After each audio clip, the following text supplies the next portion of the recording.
నీ దోస్తుగాళ్ళు అందరూ అట్లా ఉన్నారు. పైసలు తీసుకున్నదాకా నువ్వు అంటారు, పైసలు చేత పడ్డాక నువ్వెవరా అంటారు. హలో సార్, మేము జంబలకడి జారు మిఠాయి ఫైనాన్స్ నుండి మాట్లాడుతున్నాం. జర మా బిడ్డకు పానం బాగాలేదు, దవాఖానకు తీసుకుపోవాలి, పైసలు అయితే అంట. నేను అప్పుడే మొత్తుకున్నా మీ చెల్లెకి పైసలు ఇస్తే పైసలు మన్నులో కలిసినట్లేనే అని. ఇగో నన్నేమన్నాను గాని నా దోస్తుగాలనేమనకు చెప్తున్నా. పైసలలో ఎట్లా ఇరికేయాలో మా అన్నకు తెలియదా? మీ చుట్టాలకు మీ దోస్తులకు వద్దంటే కూడా పైసలు అప్పించినావు. ఇప్పుడు చూడు పిల్ల పానం బాగలేదు, హాస్పిటల్ పోనీకి ఒక పైస లేదు. నేను ముంచే దోస్తులకు పైసలు ఇచ్చిన అనుకుంటున్నావా? వాళ్ళకి ఆపద ఉన్నది అంటే ఇచ్చిన. ఇప్పుడు మనకు ఆపద వచ్చింది, అడిగితే ఇస్తారు. ఎందుకు నా మీద అంతగానో మొలుతున్నావు? ఉండు, ఇప్పుడే నా దోస్తుగానికి ఫోన్ చేసి అడుగుతా. హలో, చెప్పురా. అరే ఏం లేదురా, జర మా పిల్లకు పానం బాగలేదు, నువ్వు పైసలు తీసుకొని చాలా రోజులు అవుతుంది కదా, జర పైసలు ఇస్తావేమని ఫోన్ చేసినారా? Hello hello hello hello hello hello. అరే ఇక్కడ సిగ్నల్ సరిగా లేదు, మళ్ళీ చేస్తా. చూసినావా నువ్వు మనోళ్ళు అని పైసలు అప్పించినావు. ఇప్పుడు చూడు చిప్ప పడుకొని రోడ్డు మీద అడుకోవాల్సిన పరిస్థితి వచ్చింది. ఆగు, నువ్వు జర ఆగి. ఇప్పుడు హలో శల్య, ఏం లేదు, బావకు జర అర్జెంట్ అవసరం ఉన్నదంటే 15,000 అప్పిచ్చింటి. జర మా బిడ్డకు పానం బాగాలేదు, దవాఖానకు తీసుకుపోవాలి, పైసలు అయితే అంట. జర పైసలు సదురుతాడేమో అని ఫోన్ చేసిన. Wrong number.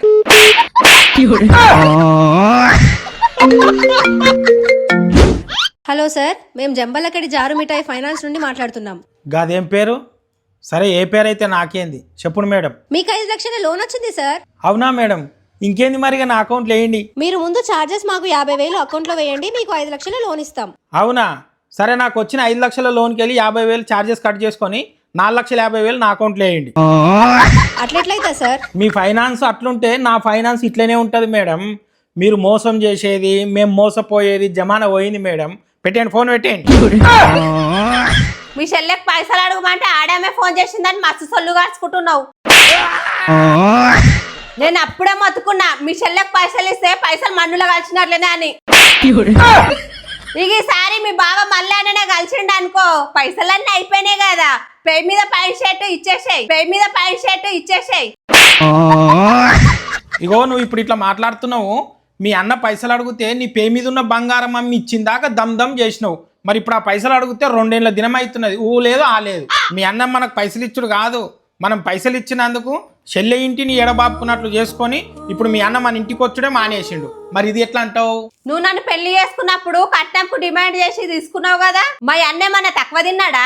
పైసలలో ఎట్లా ఇరికేయాలో మా అన్నకు తెలియదా? పైసలు ఇవ్వకుంటే ఒచ్చుడు పోకడనన్ను ఉంటుండే, పైసలు ఇస్తేమి మనం శత్రువులం అయితిమి. మీ అన్నకు పైసలు ఇచ్చి 2 ఏళ్ల దినం అవుతున్నది, ఇప్పటిదాకా నా పల్లెత్తి ఒక్క మాట నన్ను అన్ననా మీ అన్నకు? అనలేను కదా. మళ్ళీ మీ అన్న వాళ్ళ ముంగట వీళ్ళ ముంగట వీడుగాంగ పైసలు ఇచ్చినది అని అంటాడంట. ఇక నువ్వు ఎక్కువ మాట్లాడుతున్నావు, నువ్వు మాట్లాడు ఆపు. మా అన్నకి వెళ్ళలేడేమో, కానీ నువ్వు నెల మా అన్న దగ్గర ఇంట్రెస్ట్ అయితే తీసుకుంటున్నావు కదా.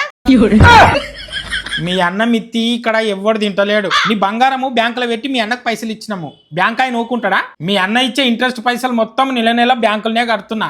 ఇక మీ అన్న ఒక్కొక్క నెల అయితే ఇయ్యనే ఇయ్యడు, ఆ నెల అయితే నా చేయి నుంచి కల్పిస్తున్నా.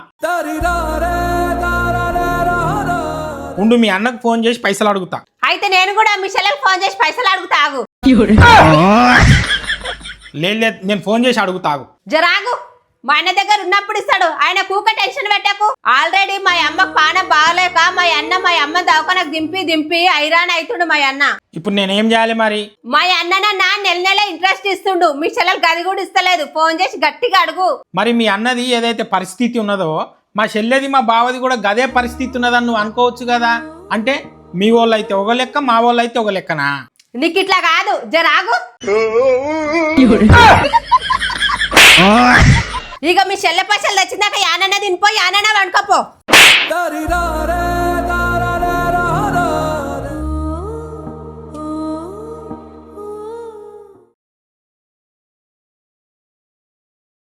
ఏమైతే తెచ్చినావా పైసలు? తీసుకురాలేదు. మరి ఇంట్లోకి ఎందుకు వచ్చినావు? నేను అప్పిచ్చిన వాళ్ళను అందరికి ఫోన్ చేసి అడిగిన్నే. ఒకడేమో ఏటీఎం పని చేస్తలేదా అని అంటున్నాడు, ఒకడేమో వాళ్ళ ఇంట్లో దావతున్నదా అని అంటున్నాడు, ఇక ఇంకొకడేమో వేరేళ్ళకు పైసలు ఇచ్చినా వాళ్ళ దగ్గర పైసలు ఇరుక్కపోయినాయి టైం పడుతుంది అని అంటున్నాడు. నీ దోస్తుగాళ్ళు అందరూ అట్లా ఉన్నారు. పైసలు తీసుకున్న దాకా నువ్వు అంటారు, పైసలు చేతిలో పడ్డాక నువ్వెవరా అంటారు. ఏం పేవర్స్ దోస్తానో ఏమో. ఇగో నన్నేమన్నాను కానీ నా దోస్తుగాళ్ళని ఏమనకు చెప్తున్నా. ఇక నీ దోస్తులు అట్లా ఉన్నందుకు నీ కాంతానన్న మంచిగున్నదంటే అది కూడా లేదు. ఇక నీ చుట్టాలు అయితే పచ్చిది పీక తిన్నటోళ్ళు. బుజ్జి, నేను పైసలు బంధాలను నిలబెట్టుకోవాలని ఇచ్చిన కానీ అదే పైసా బంధాలను విడగొడుతుందని ఇప్పుడే తెలుసుకున్నా. మన జీవితంలో ఒక తప్పు చేస్తే ఆ తప్పు జీవితాంతం మన ఎంట నడుస్తుందని పెద్దలు చెప్తారు. ఇప్పుడు నేను చేసిన తప్పు అప్పిచ్చినోని అవ్వడం.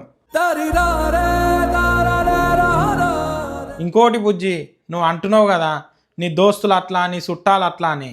ప్రతి ఒక్క దోస్తు అట్లా ఉండడు, ప్రతి ఒక్క చుట్టం అట్లా ఉండరు. కాకపోతే నా అదృష్టం బాగలేక మోసం చేసే దోస్తులకు మోసం చేసే బావకు పైసలు ఇచ్చిన.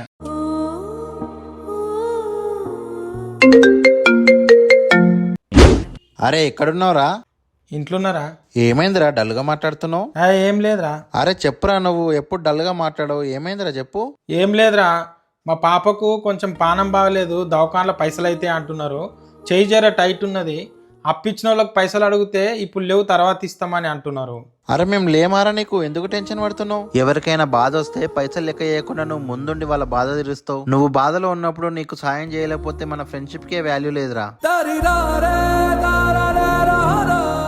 అరే 10,000 ఫోన్ పే చేసిన పాపకు బాగా చూపి. థ్యాంక్స్ రా.